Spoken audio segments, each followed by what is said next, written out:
Mr. Agnew can start. 1.5 minutes. Thank you, Chairman. There are about 115 MEPs combined on AGRI and ENVI. 15 maybe on both. So there could well be 100 in here. But look, we've got about 20 to discuss something that is incredibly serious. If I could put this in farm mechanisation terms, perhaps people will be able to understand. When tractors first came out, they just replaced a cart horse. They pulled.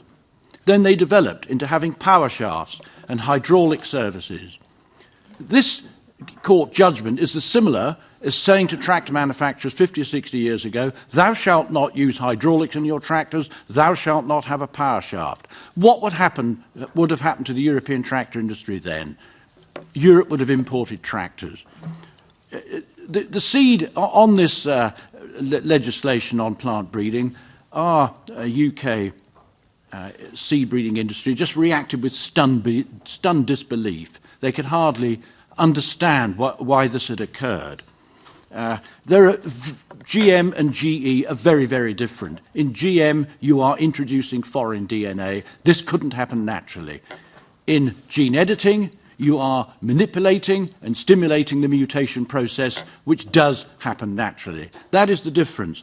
I've been involved in farm management since I was 21 in 1971. Since then, I have seen the different techniques. You've got random crossing within a species, that's similar to a cart horse.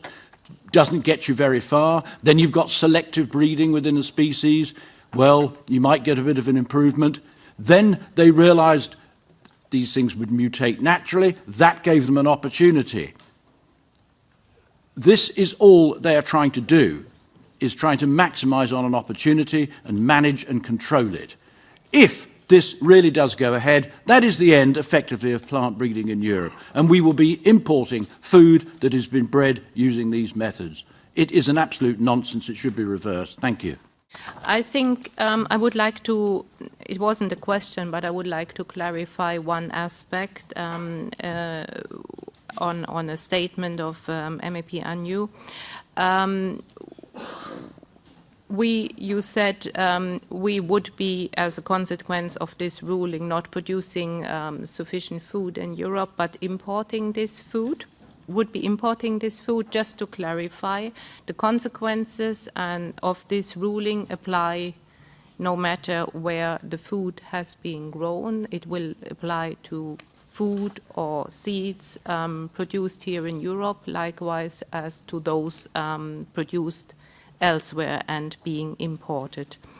So the provisions are the same, and they are applicable across the board, no matter where the origin of the product is. As I said initially, the enforcement and the differentiation of the products, that is a challenge and will remain a challenge. It's a challenge we want to address, and this is a scientific question on which we have required and requested the reference laboratory to support us and the member states. Mr. Agnew, I think you'd asked to say something. Thank you, Chairman. The representative of the Commission did mention me by name, and there does seem to be quite a misunderstanding here. If we look at what happens to GMOs, the European Union imports 30 million tonnes a year.